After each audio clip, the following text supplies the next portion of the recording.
Hey there, guys. Alright, today we are back with some alternate history hub, and this time his newest video, the only way Germany could have won World War II. Now, before we dive in, make sure you go and check out the links in the description box below. I would love to join the Discord, follow me over at Twitch, and please do go check out the two gaming channels here on YouTube. One is for stream VODs, and then the other is for edited content. Now, I'm not quite sure where he's gonna go with this one. Is he gonna take the basic route and say, like, Germany stops by just not fighting World War II? By just not invading Poland or whatever? Um, like, that's the cop out. Because the moment war breaks out, I don't see any possible way that Germany could have won with what was available to them. Like, in order for Germany to have won, we are going to have to give them, I feel like, a lot of materialistic concessions, and like a lot of um, like things that just were not realistically possible or doable for either German production lines, antithetical to German Nazi high command thinking and logic. Um, the quality of the opposing armies that they were facing. Like, so much I feel has to fundamentally change that there is no realistic scenario that could exist for Germany to have won World War II. At this point in my understanding of the war and everything that was happening around that time, I think my opinion used to be different way back in the day. I'm not sure. I don't remember what I used to say in regards to this sort of question, but yeah, that's where I'm at now. Let's see what alternate history hub here says. This video is sponsored by War Thunder. Find out more later in the video.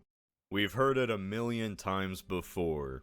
Germany wins the Battle of Britain, or Stalingrad, or magically gets its hands on nukes before the Allies do, winning World War II. Right. The truth is, despite being the most popular topic that most people associate alternate history with, there is hardly a single one of these scenarios which is based in reality. I'm talking about a reasonable timeline, one that doesn't massively alter major decisions. Okay, like I was talking about. All right, so then there is no way Germany could have won. Or bring in the alien space bats. What if there was a scenario where the push of one small domino cascades into a German victory? Well, Jimmy, after digging through countless archives, I think I have an idea. So, a quick recap. After years of preparation and Fucking Hearts of Iron. Fuck that game. careful annexation under the Allies' policy of appeasement, Mustache Man, that's what we're calling him for this video, is ready to take things further. Germany rolls over Poland in September 1939. Okay, we are going past Polish invasion. With the Soviets joining in for a good old partition. That November, the Soviets invaded Finland in the winter, and the following April, Germany rolls through Denmark and Norway. But then, the unimaginable happened. Well, it's pretty imaginable now because we know what happened. On May 10th, 1940, Germany launched a blitzkrieg attacking the Netherlands, Belgium, and France with its entire might. The same day Winston Churchill took office. What took Germany years to take back in World War I was accomplished in 2 weeks. Despite fierce resistance, the Maginot Line, and the nearly 400,000 strong British Expeditionary Force, Paris fell in 35 days. This outcome was shocking, not only to the Allies, but the German High Command as well. In fact, Rommel disobeyed direct orders and used his panzers to cut off a huge portion of troops, pressing them against the English Channel. This rapid advance threatened to overextend the German line, as infantry was struggling to keep up with their tanks, many of which were starting to run out of fuel. That is when an order was given, an order to halt the advance against the port city of Dunkirk on May 24th to the Oh, okay, I think I see exactly where he's gonna go with this. I think I've talked about this before on this channel. I think we have watched a video around Dunkirk in which someone has mentioned that the destruction of the British Expeditionary Force in the Dunkirk encirclement would have turned British public opinion so far that they would have sued for peace. If that is where he is going, I still disagree. Now, 400,000, like, if they had successfully wiped out the vast majority of the troops, and let's say they still were able to get some troops out, or worst case scenario, Germany captures and kills and then captures the remainder of the British Expeditionary Force. 400,000 men. Now, does it happen in a very short period of time? Yes. I don't think. I just do not see public opinion swaying so far as to then also make Winston Churchill back down. Now, of course, if we get into the supposed political thinking of many higher ups in Britain, like the king or whatever, who there are some people that say that the king at the time was hoping Churchill would lose so that there would be then a British government that is more amenable to pursuing a ceasefire or a peace with Germany. How true that is, I don't know. But I Churchill in the scenario still is in office, still the leader of Britain. I just don't see, like, yeah, 400,000 is a lot, but like, I don't know. It just Britain would still be isolated, you know? Like, I don't see the British, like, the British do not like it when one singular power has continental hegemony.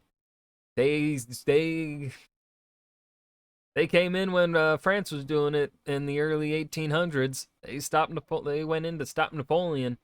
They did all that they could to make sure Napoleon didn't fucking keep have France be the sole ruler of continental Europe.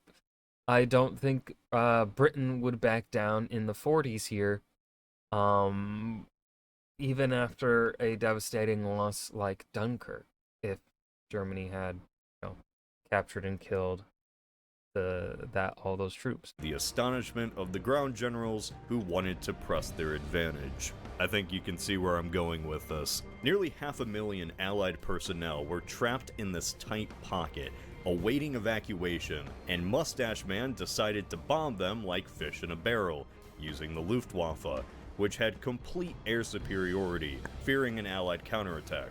2 days later, the decision was reversed. But this wasn't also because Goering said that he could do something about it, and then Goering was wrong. Delay, plus a change of command, gave precious time for the miracle of Dunkirk to happen. The waters around Dunkirk were too shallow, so hundreds of civilian boats and a few destroyers were deployed. And in the course of 9 days, the brave last-stand resistance from the French and Belgian forces allowed for 338,000 troops to be rescued back to Britain. You've probably heard that story before, but what rarely gets mentioned here is the weather. You see, out of those 9 days, just 2 had optimal flying conditions, which resulted in staggering losses for the Allies, including the loss of 9 warships. Damn. I feel like we always, like me especially, always forget how effective the Luftwaffe was in the before the Battle of Britain. How good it was. And hearing those numbers, had there been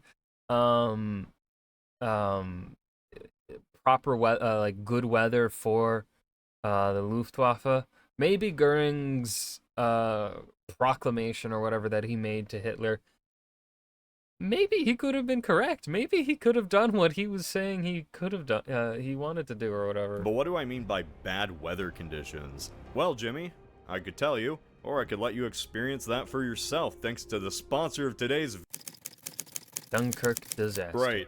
So, back to the beaches of Dunkirk, where hundreds of thousands of men await their fate. The thing is, the idea of holding back, preventing a counterattack, and picking out both men and precious ships from the Royal Navy isn't a bad one. So I wouldn't really change that controversial order, which was withdrawn anyway 2 days later. What I would change, however, is the weather. Britain held a lot of their fighter planes back, afraid of a direct attack from the German Air Force, meaning that all those evacuation vessels would become easy pickings for the Luftwaffe. Panic ensues, and fearing that there's no way out, a huge portion of the expeditionary force simply takes up arms, joins the French, and fights back. What we see is bogged down urban warfare, where thousands die on both sides. But ultimately, the pocket is squeezed in. As in our timeline, the Belgian King Leopold issues his unconditional surrender on May 28th, and within a week, almost everyone at Dunkirk is either dead or captured. Sure, some would be evacuated and live to fight another day, but consider this. On the first day of the evacuation, with very limited pressure from the Germans, only 7,600 soldiers were ferried across the channel. At best, I'd say no more than 40,000 are rescued. In our timeline, Britain had just over 40,000 soldiers captured in the entire Battle of France. But after this alternate Dunkirk disaster, that number skyrockets to 240,000. More than half of the troops that left the Isles. And we're not just talking about any regular troops here. These were regulars. Huge difference. Trained professionals who could have come home and drilled thousands more, which would eventually be useful to fight the Germans and Italians in Africa, Sicily, eventually Normandy. Instead, in this alternate timeline, these guys are now POWs.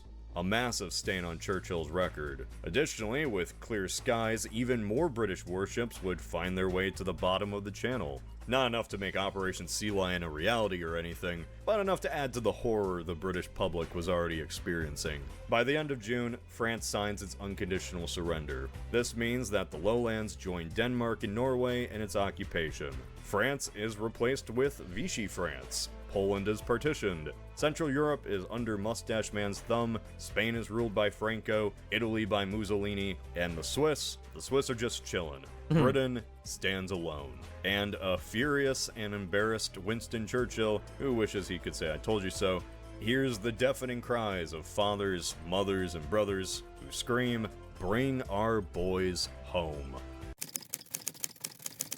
When we look at military conflicts, what we usually look for are the direct casualties as a result of the battle, often ignoring deaths caused by illnesses, which surpass them in every major conflict, unless it was the Russo-Japanese War. But what also gets equally neglected are the captives. The reality is that captives, especially high-ranking ones, play a huge role, including in World War II.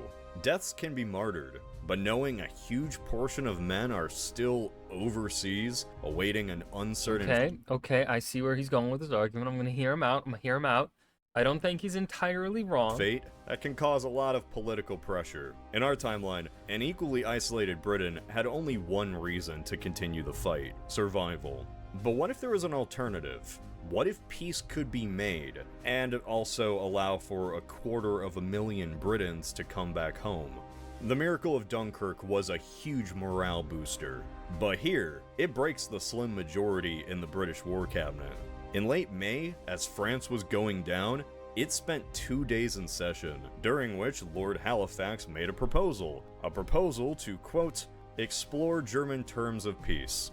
The session was made up of 5 members, 2 of which, Halifax and Chamberlain, voted for, while Churchill, Attlee, and Greenwood voted against. How hard would it be to imagine that Britain would choose to seek out peace terms? I think in these conditions, that would be very likely, with or without Churchill. But would they have been able to do it without Churchill's stamp of approval?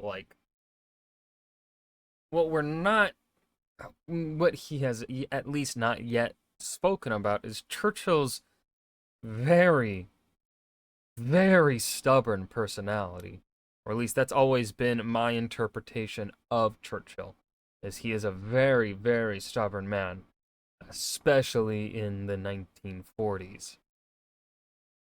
And so that's the thing. Like since I do not know the powers of the British Prime Minister, um, and British cabinet and such like that, um, would they have been able to twist Churchill's arm enough to actually get him to back down? Like, I do believe it's entirely possible that the British people would vote in Churchill's party, um, on the basis of he won't, he'll stick up for Britain or whatever. He'll keep fighting. Um, I So in don't know. early July 1940, through an intermediary, probably Spain, high-ranking members from both sides could meet in a conference to discuss terms. Mustache Man's promises to the German people were kept to the letter, and he seemed unstoppable. But considering everything we know about him at this stage of his life, he would have probably given Britain soft terms of peace. Nothing like the unconditional surrenders of the lowlands in France. We would probably see war reparations being imposed. Malta and Gibraltar given to Italy and Spain See that, and that's where I don't think, that's especially where I don't think Britain would have backed down. I think Britain definitely would have accepted peace on the basis of give our boys back and we'll pay you money. Britain would not, the British Empire would not give up Malta and Gibraltar, especially to Italy. Um, Especially Italy. This right here is where you might be losing me, alternate history hub. respectfully. Special rights over trade could be demanded, especially concerning the Suez, as well as a formal recognition of Okay. So out of all of these, I think the loss of Malta and Gibraltar is the one that would not be able to happen. I do not believe the British would, for a single moment, find this acceptable. On top of everything else here, on top of the recognition of, because the recognizing the German conquest of France would be a massive hit to in political power, like this, and recognition on the global stage that would inevitably internally affect their colonial authority, recognizing the German conquests like this. And then giving up Malta and Gibraltar on top of that recognition, I think they would not accept that. Otherwise, that would literally, I believe, spell the doom of the British Empire 20 years before it happened in our timeline. I do see Britain conceding trade, just because they would probably go, the moment peace is signed, they'd probably go straight to trading with Germany and Italy because money. I do believe Britain would give access to the Suez Canal to both Italy and Germany. But yeah, Malta and Gibraltar on top of recognition of German conquests, I think is just impossible. I don't think even probably I think there are very, maybe just a handful at most of British politicians at this time that would concede Malta and Gibraltar. the Reich's newly gained territories. Finally, a policy of isolationism could be forced upon the British, banning them from aiding any resistance groups or meddling in the affairs of Europe even further. Something which would have dire consequences for Greece and Yugoslavia. So, sorry guys. In return, the British could gain a non-aggression treaty with Germany for, say, 5 years, and have all their captured soldiers brought back unharmed. Within 2 months, the entire Western Front is secure, and now Germany could rest easy, or at least focus its entire strength on that Russian bear. Before we turn east, it's important to look back at the exact timeline of events here. In our world, British defiance is followed up with the Battle of Britain, which more or less cripples the Luftwaffe. Between mid-July and late October of 1940, it lost 2,000 aircraft trying to soften up the ground targets and beat out the Royal Air Force. Aircraft can be replaced, but since the battle was fought over British soil, any German pilot who parachuted out of their aircraft would find themselves in hostile territory, on an island. The Allied pilots, on the other hand, could easily be given a bandage, respawn, and join a new match. Ultimately, the loss of its best pilots was deeply felt, and this was a blow from which the German Air Force never really recovered. In the meantime, Italy also wanted a piece of the action after their failed attempt at aiding Germany against France. So they picked someone their own size, alone, to prove their military prowess. You can imagine how that went. After that disastrous campaign, the Reich stepped in and snowballed through Yugoslavia and Greece between April and June of 1941. Many argue that this side quest delayed the surprise invasion of the Soviet Union, but not really. You see, in order to conduct their operations, the Germans needed to wait for the ground to harden. So at most, they lost like a single month. That being said, the wear and tear... I will say, a single month based on how, one, the weather will, like the swampy weather that will come in the fall. I think. Oh, whatever. The rainy seasons of Russia. I can't remember the exact time frame. 1 month loss of solid ground in Russia is I think, a detrimental bit. I think that's bigger than you're giving it credit for, Cody.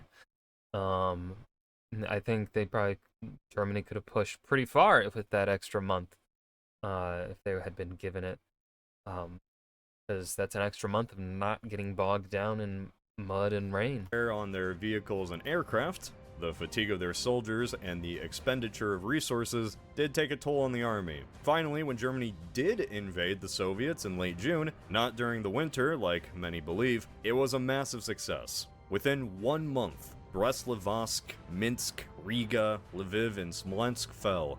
But by the time winter did come, the German advance slowed down, in large part due to the confusing decision to move armored units around, first away from Army Group Center and then later back to it. More than anything, it was the delay and wear and tear of this maneuver that cost the Germans Leningrad and other strategic targets. And then by October, good old Uncle Sam in Britain began sending numerous shipments of supplies and equipment, prolonging the fight. The rest is history. But after a disastrous Dunkirk and pieced out Britain, yeah, the timeline's history is kind of different. In the short term, the last stand at Dunkirk means that Germany sustained some extra casualties and obtained slightly less military hardware. But that also means no Battle of Britain, aka the Luftwaffe doesn't get nerfed. Additionally, with Britain pledging to not interfere in the continent, Greece and Yugoslavia don't get the valuable aid they received in our timeline. Now, does that mean that Italy would succeed? Obviously not. No. But it does mean that the invasion of the Balkans starts sooner and ends much quicker. Actually, it's even possible for them, especially Yugoslavia, to go the we're kinda with the Axis but not really route that Bulgaria took. Germany has only one front to worry about, and engages the Soviet Union in early June of 1941. A completely unprepared communist frontline collapses, as the Wehrmacht speedruns through the Eastern Front. For just a moment, I want to highlight what is now called the German-Soviet Air War on June 22, 1941, the largest air battle in military history. On one side, you have just over 10,000 Soviet aircraft. Damn. On the other, 3,300 German. Now, if you didn't know, Germany won. But try to guess how many aircraft were lost by the Luftwaffe. Don't worry, I'll wait. Whatever you guessed, you're probably wrong, because 10. the real answer is 55. Damn. 55 aircraft to the Soviets' 4,000. The preemptive strikes on Soviet airfields, more effective radio systems, superior aircraft, and pilot experience all led to one outcome: total German dominance. Messerschmitts and Junkers patrolled the air and rained fire from above. The Wehrmacht knew exactly where the enemy was, while the Soviets scrambled from one defense line to the next. All of this happened in our timeline even with the heavy losses at the Battle of Britain. Now imagine what an even stronger Air Force could do. To state the obvious right away, do you really think the siege of Leningrad would have lasted over 2 years under these conditions? The mobility of both ground and air forces allows for an even more deadly blitzkrieg. Before the well-known failure at Stalingrad, many couch tacticians are quick to point out the missed opportunities at Leningrad and Moscow, both of which were within Mustache Man's grasp. The extra month, extra munitions, extra aircraft and pilots, and improved organization might not be enough to take out both by the end of 41, but at least one of them is surely going down. The next big thing on the agenda is Lend-Lease. Does Roosevelt really just sit back and observe as Germany takes over continental Europe? Well, yeah. No, Yeah. seriously. What could America really do? I was literally gonna say, like, yeah. I was gonna pause it and be like, yeah, no, he would just sit back. Britain was the crucial connection to the continent, and even if they did choose to break the treaty with Germany, the aid sent through the Persian Gulf, Arctic, and Pacific would be little too late. History is all about timing, and if one of the three army groups achieved its main goal, that being Leningrad, Moscow, or Stalingrad, the fall of the other two would become a lot easier. Hypothetically, let's say Leningrad falls first. That's almost an extra 1,000,000 troops, and a ton of hardware now making its way for Moscow. Once Moscow falls, it's off to Stalingrad, and the oil fields of the Caucasus. Oh, don't worry, I didn't forget about those oil fields. There is no timeline in which Germany could sustain a prolonged war on multiple fronts, with dangers looming from Britain, Africa, and the East. But in this one hypothetical, the full might of the Wehrmacht and Luftwaffe simply breaks down Stalin within 18 months. As crazy as that sounds, America can supply rebel groups year-round, and it won't make much of a difference, even with the broken Enigma code at the end of 42. I know it sounds crazy. Not to mention that Japan still hits Pearl Harbor, leading to a very bleak reality.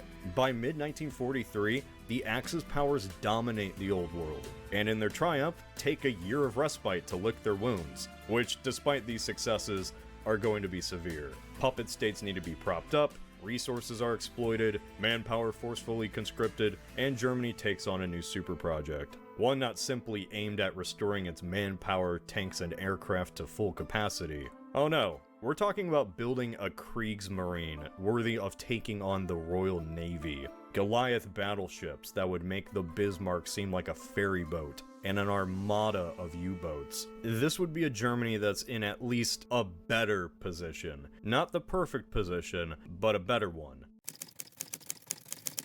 So the Bismarck took about 27 months to build. A feasible timeline, in which the entire might of the Reich is focused on toppling the final thorn in its side. Non-aggression treaties be damned. Let's say in May 1945, the air raid sirens blare from Plymouth to Norwich, and the Spitfires take to the skies. Intercepted Enigma codes allow the Brits to hold off most of the bombing raids at a great cost. But then comes the battle at sea. HMS Vanguard, King George, and the Prince of Wales face off against the newest class of super ships in an epic standoff. Germany gives itself a few months to break down as much of the enemy morale, ships, and aircraft as possible, while amassing a 1,000,000 force, mostly made up of Eastern Front veterans. The best of the best, ready to launch a reverse Normandy, which would,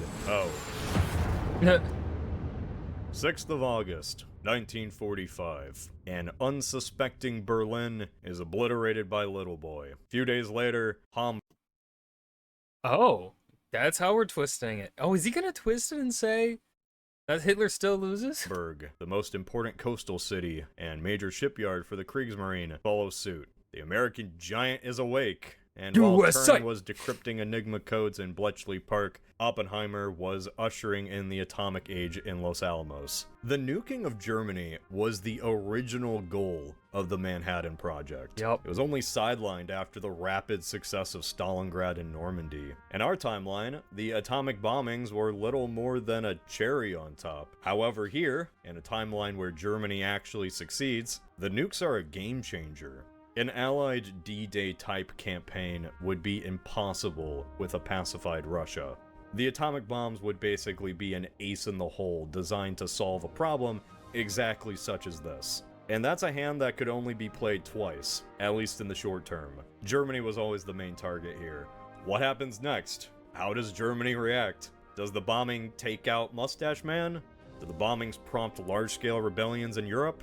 Who knows? The thing about alternate history is that this Okay, is he is just stopping fiction at the end of the day. Despite the clickbaity title, I don't have a magic 8-ball. I've done research, sure, but this is really just one take. That's the beauty of alternate history. With every hypothetical answer, there are numerous hypothetical questions and rabbit holes to follow. So feel free to call me out on what I missed or got wrong, as I'm sure a lot of people are going to do. Hello, Twitter. Special thanks once again. And that was the only way Germany could have won World War II. I certainly believe that this is, out of all the ones we have heard, it is probably the most probable, I would say. It doesn't give any sort of special benefits to Germany. It's literally luck. It was the luck of the weather that saved the British at Dunkirk, really. Right? British got lucky with the weather and also with the amount of people that were willing to come with their fishing boats and whatnot and help those soldiers get home. So I do think this is one of the more probable, if not it is the most probable alternate scenario to giving Germany the upper hand in the Second World War. Let me know your guys' thoughts on this scenario in the comments down below. I hope you enjoyed as much as I did. Remember to hit that like button and subscribe for more. And I will see you guys in the next video. Peace.